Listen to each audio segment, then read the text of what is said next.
Meet Lillian. Lillian is a young Guatemalan girl, only 12 years old, who is a mother. When Lillian was just 9 years old, her mother's uncle began to rape her. After 2 years, Lillian became pregnant with her first child at the age of 11. After her and her mother reported the incident, the man was found guilty, but only sentenced to a few months with a restraining order. Lillian is not alone. Many girls in Guatemala are becoming pregnant at young ages. Half of Guatemalan girls have a child before 19, and at least 1/5 of girls in Guatemala have 2 children before they turn 18. Guatemala is a small country located in Central America. It is one of the poorest countries in all of Latin America and has the highest teen pregnancy rate in Latin America. Many issues contribute to these devastating statistics. Lack of education, poverty, and a history of sexual violence all contribute to the rise of teen pregnancies in Guatemala. Let's break down each of those segments. First, lack of education. The average level of education for a Guatemalan is only 4 years of schooling. Only 1/3 of children make it to graduate 6th grade. Because of this, 1/4 of Guatemalan people are illiterate.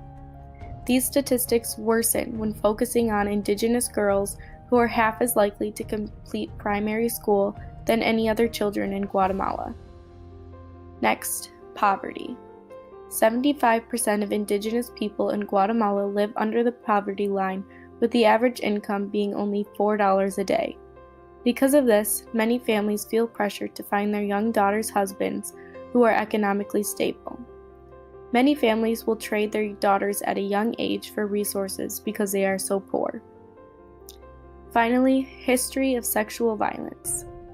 According to the law, it is illegal to have sex with a child under the age of 14, but in 2012, there were 2,000 cases of pregnancies under the age of 14.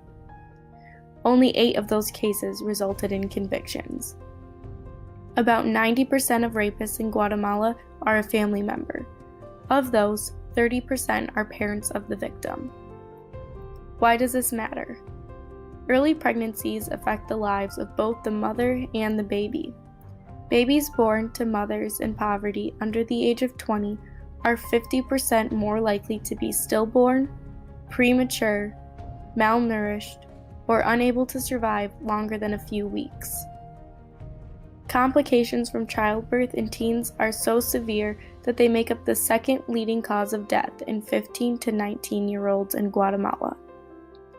Not only are there physical struggles, but the mothers are also faced with social struggles such as poverty, sexual abuse, and lack of education.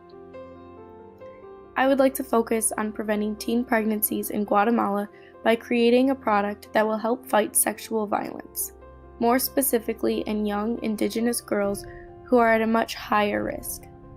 If you or someone you know has connections to Guatemala or information on this topic, please contact me at taslae@mail.gvsu.edu. Please join me on this mission to help stop teen pregnancy.